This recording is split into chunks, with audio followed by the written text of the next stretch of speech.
이제 나이 50을 넘겼다. 결혼을 고민하던 시절이 있었다. 하지만 한국에서의 연애는 쉽지 않았다.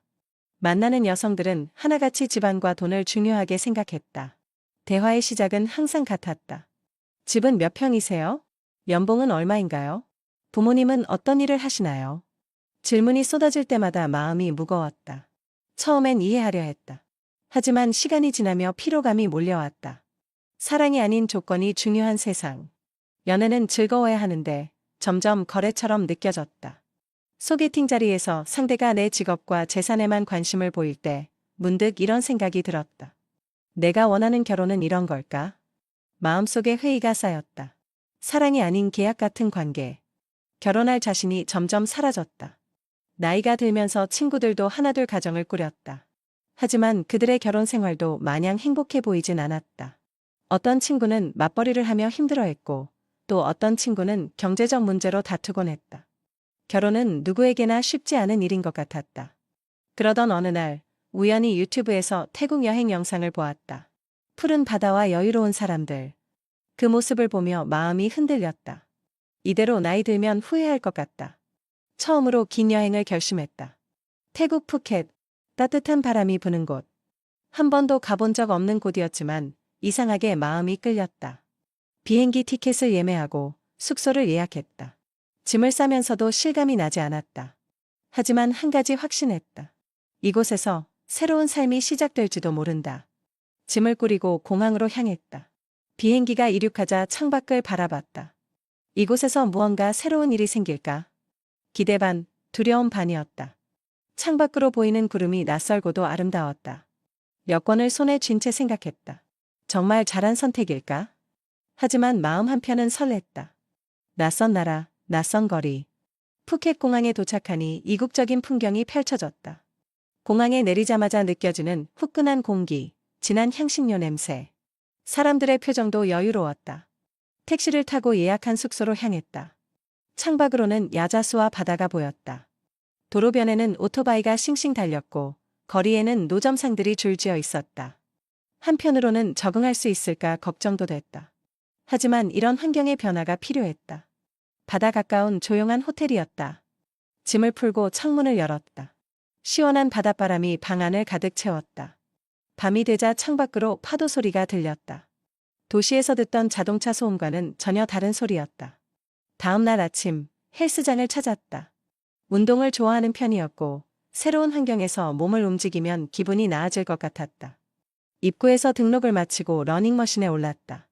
창밖으로 보이는 푸른 하늘을 보며 생각했다. 내 인생이 다시 시작될 수도 있겠구나. 처음엔 어색했다. 언어도 다르고 사람들도 낯설었다. 길거리를 걸을 때마다 익숙하지 않은 태국어가 들려왔다. 표지판도 알아볼 수 없는 것들이 많았다. 처음에는 손에 스마트폰을 꼭 쥐고 다녔다. 번역 앱을 켜고 간판을 해석하며 길을 찾았다. 음식을 주문할 때도 어려움이 있었다. 익숙하지 않은 향신료 냄새, 새로운 맛들. 처음엔 낯설었지만 조금씩 적응해갔다. 시장에서 음식을 사 먹을 때 현지 상인들과 짧은 영어와 바디 랭귀지로 소통했다. 상인들은 내 서툰 태국어에 미소를 짓고 친절하게 알려줬다. 하지만 시간이 지나면서 점점 익숙해졌다. 낯선 거리가 조금씩 편안해졌고 태국어 몇 마디라도 건네면 사람들은 더 따뜻하게 대해줬다. 아침이면 해변을 거닐었다. 부드러운 모래 위를 맨발로 걸으며 파도 소리를 들으면 마음이 차분해졌다. 해변에는 조깅을 하는 사람들도 많았고 노을이 지는 저녁에는 연인들이 모여 앉아 있었다. 헬스장에서 운동하는 것도 점점 일상이 되었다. 처음엔 사람들의 시선이 신경 쓰였지만 시간이 지나면서 자연스러워졌다. 몇몇은 인사를 건넸고 친숙한 얼굴도 생겼다. 트레이너가 내 자세를 바로잡아주면서 친절하게 태국식 스트레칭도 알려주었다. 태국의 공기는 한국과 다르게 느껴졌다. 한국에서의 바쁜 삶과는 달랐다. 여기서는 모든 것이 느긋했다. 길거리에서도 사람들이 천천히 움직였고 크게 소리치는 사람도 없었다. 바쁘지 않았다. 숨이 트이는 기분이었다. 식사 후에는 근처 카페에 들러 아이스 커피를 마셨다. 태국의 커피는 진하고 달콤했다. 카페 주인은 내가 자주 오자 반갑게 인사하며 새로운 메뉴를 추천해주곤 했다. 점점 이곳이 마음에 들기 시작했다. 어느덧 나는 태국 생활에 익숙해지고 있었다. 그러던 어느 날 평소처럼 헬스장에서 운동을 마치고 물을 마시던 순간 한 여성이 다가왔다. 그녀를 만난 날이었다. 운동을 마치고 물을 마시던 중 한 여성이 다가왔다. 여기 자주 오세요? 낯선 목소리에 고개를 돌렸다. 눈앞에는 검은 머리를 가지런히 묶은 젊은 여성이 서 있었다. 눈웃음이 매력적인 사람이었다. 마치 태양 아래에서 반짝이는 듯한 따뜻한 기운이 느껴졌다. 맑은 미소를 가진 29세의 태국 여성, 리사였다. 처음엔 짧은 대화였다. 네, 가끔 와요. 운동 좋아하세요? 그녀는 고개를 끄덕이며 러닝머신을 가리켰다. 네, 매일 달려요. 기분이 좋아지거든요. 그렇게 가볍게 인사를 나누고 헤어졌지만 이후로도 헬스장에서 자주 마주쳤다. 처음에는 단순한 인사였지만 시간이 지나면서 자연스럽게 대화가 길어졌다. 여긴 여행 오신 거예요? 아니면 오래 머무세요? 조금 오래 있으려고요. 한국에서 좀 지쳐서요. 리사는 조용히 고개를 끄덕였다. 여기 사람들은 바쁘게 살지 않아요.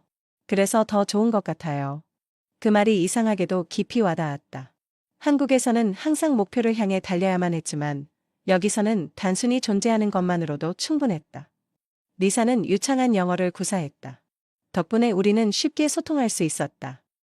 나는 그녀가 단순한 대화를 넘어 삶의 작은 것들을 소중히 여기는 사람이라는 걸 점점 깨달아갔다. 그녀는 따뜻한 사람이었다. 그녀와 이야기를 나눌 때면 시간 가는 줄 몰랐다. 그녀는 항상 상대방의 말을 귀 기울여 들었고 말 한마디 한마디가 진심이었다. 누군가를 평가하거나 재지 않았다. 단순히 함께하는 순간을 즐길 줄 아는 사람이었다. 물질보다 사람을 먼저 보는 성격. 이것이 그녀를 더욱 특별하게 만들었다. 어느 날 리사가 먼저 물었다. 내일 아침 같이 조깅할래요? 나는 잠시 고민하다가 웃으며 답했다. 좋아요. 그 순간부터 우리의 아침은 함께하는 시간으로 바뀌었다. 함께 달리며 해변을 거닐며 서로를 더 알아갔다. 나이는 24살 차이 났지만 대화를 나눌수록 마음은 가까워졌다. 시간은 우리 사이의 간극을 좁혀주었다. 어느 순간 나는 리사를 기다리게 되었다. 헬스장에서, 해변에서, 그리고 매일 아침 눈을 뜰 때마다 그녀와 함께할 시간이 기다려졌다. 하지만 걱정도 있었다. 나이가 너무 많지 않을까? 문화 차이가 문제되지 않을까? 이런 생각들이 머릿속을 맴돌았다. 한국에서는 나이 차이가 많은 연애에 대해 곱지 않은 시선을 보내곤 했다. 주변에서 이런 이야기를 들으면 어떤 반응을 보일까? 가족과 친구들은 이해해줄까? 리사는 내 표정을 살피더니 환하게 웃으며 말했다. 나이는 숫자일 뿐이에요. 중요한 건 마음이죠. 그녀는 한치의 망설임도 없었다. 오히려 내 불안을 이해하고 다독여 주었다. 그녀의 태도는 늘 한결같았다. 보여주기식 감정이 아니라 언제나 솔직한 사람이었다. 그러나 나는 여전히 고민이 많았다. 그녀의 가족이 반대하진 않을까? 나이가 많은 내가 그녀의 미래를 막는 건 아닐까? 며칠 후 그녀가 나를 가족들에게 소개하고 싶다고 했다. 그 말을 듣는 순간 심장이 뛰었다. 한국에서는 이런 일이 보통 신중하게 이루어지지만 리사는 자연스럽게 이야기했다. 가족도 당신을 만나고 싶어 해요. 망설이다가 결국 그녀의 가족을 만나기로 했다. 작은 해변가 카페에서 그녀의 부모님과 마주 앉았다. 부모님은 따뜻한 미소로 나를 맞이했다. 긴장한 내가 말을 잇지 못하고 있을 때 그녀의 어머니가 부드럽게 말했다. 리사는 당신을 많이 좋아해요. 우리는 그녀가 행복하면 그걸로 충분합니다. 그 순간 마음속 걱정이 서서히 사라졌다. 대화가 이어지면서 나는 그녀의 가족이 따뜻하고 이해심 많은 사람들이라는 것을 느꼈다. 아버지는 내게 일을 어떻게 하느냐고 물었고 어머니는 한국과 태국의 문화 차이에 대해 궁금해했다. 리사는 옆에서 통역을 도와주며 웃었다. 저녁이 되자 가족들은 나를 집으로 초대했다. 리사의 형제들도 있었다. 우리는 함께 저녁을 먹으며 많은 이야기를 나누었다. 태국의 가정식 요리가 테이블을 가득 채웠다. 처음 먹어보는 음식이 많았지만 가족들은 친절하게 설명해 주었고 나는 하나하나 맛보며 감탄했다. 어느 순간 나는 이 자리가 더 이상 낯설지 않다는 것을 깨달았다. 가족들은 나를 있는 그대로 받아들여 주었다. 한국에서 느꼈던 사회적인 기대나 부담 없이 그냥 한 사람으로서 인정받는 기분이었다. 집으로 돌아오는 길, 리사가 내 손을 꼭 잡았다. 괜찮았어요.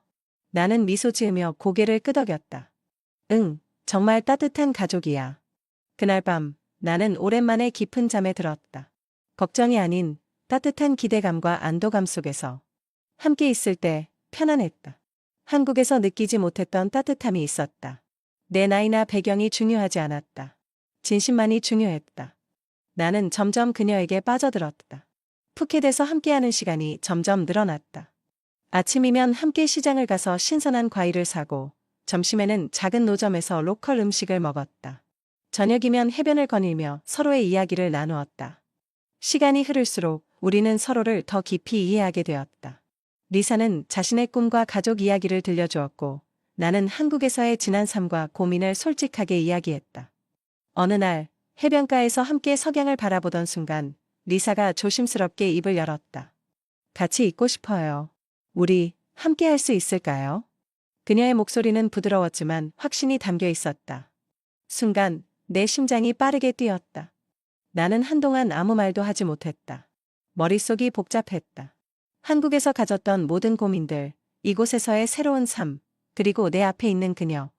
그 모든 것들이 한순간에 하나로 연결되는 느낌이었다. 나는 조용히 리사의 손을 잡았다. 그래, 함께하자. 그녀의 눈에 눈물이 맺혔다. 하지만 그 눈물은 슬픔이 아닌 기쁨이었다. 그리고 우리는 결혼했다. 결혼식은 크지 않았지만 따뜻했다. 가까운 가족과 친구들이 모였고 우리는 작은 바닷가 레스토랑에서 간소한 식을 올렸다. 리사의 부모님은 나를 환하게 맞아주었고 친구들은 우리를 진심으로 축복해 주었다. 나는 그 순간 깨달았다. 사랑은 때로 예상치 못한 곳에서 찾아오고 그 선택이 가장 옳은 길이 될 수도 있다는 것을. 결혼 후 우리는 푸켓에서 새로운 삶을 꾸려나가기 시작했다. 처음에는 소소한 일들부터 함께했다. 시장에서 신선한 재료를 사서 요리를 하고 해변을 거닐며 미래에 대해 이야기했다. 우리는 서로에게 익숙해져 갔다. 리사는 현지에서 인맥이 많았고 나는 한국에서의 경험이 있었다. 우리는 함께 작은 사업을 시작했다. 태국에서 한국 스타일의 디저트를 판매하는 작은 카페를 열었다. 리사는 손님들과 자연스럽게 대화를 나눴고 나는 메뉴를 연구하며 한국의 맛을 살릴 수 있도록 노력했다. 처음에는 쉽지 않았다. 현지 식재료를 활용해야 했고 입맛에 맞게 조정하는 과정에서 시행착오도 많았다. 때로는 한국에서 익숙한 재료를 찾지 못해 대체할 방법을 고민해야 했고 현지인들의 입맛에 맞추기 위해 여러 번 레시피를 수정했다. 하지만 우리는 포기하지 않았다. 매일 함께 새로운 아이디어를 고민하며 작은 성공과 실패를 반복했다. 매일 아침 커피를 마시며 메뉴 개선에 대해 논의하고 손님들의 반응을 세심하게 살폈다. 그 과정에서 서로를 더 깊이 이해하게 되었다. 함께 사업을 하면서 서로의 장점과 단점을 더 잘 알게 되었고 각자의 역할을 자연스럽게 나눠갔다. 나는 제품을 연구하고 카페 운영을 관리했고 리사는 고객과의 소통을 맡아 분위기를 따뜻하게 만들었다. 사업이 조금씩 자리를 잡아가면서 우리는 푸켓에서의 생활에 더욱 익숙해졌다. 현지 친구들도 많이 생겼고 동네 사람들은 우리를 따뜻하게 맞아주었다. 가게 앞을 지나가던 이웃들이 인사를 건네고 단골 손님들은 새로운 디저트를 맛보러 찾아왔다. 우리의 카페는 관광객들에게도 알려지기 시작했다. 인터넷에서 후기가 올라오고 가게를 찾는 사람이 많아졌다. 유튜브와 SNS에서 추천 영상이 올라오기도 했다. 어느 날 손님 중 한 명이 내게 말했다. 당신은 여기서 정말 행복해 보이네요. 그 말을 듣는 순간 나는 깨달았다. 과거의 걱정과 고민들이 이제는 먼 이야기처럼 느껴졌다. 한국에서의 삶을 뒤로하고 새로운 환경에서 새로운 기회를 잡았다는 것이 실감났다. 나이 들었다고 사랑을 포기할 필요는 없었다. 새로운 곳에서 새로운 인생을 시작하는 것이 가능하다는 것을 알게 되었다.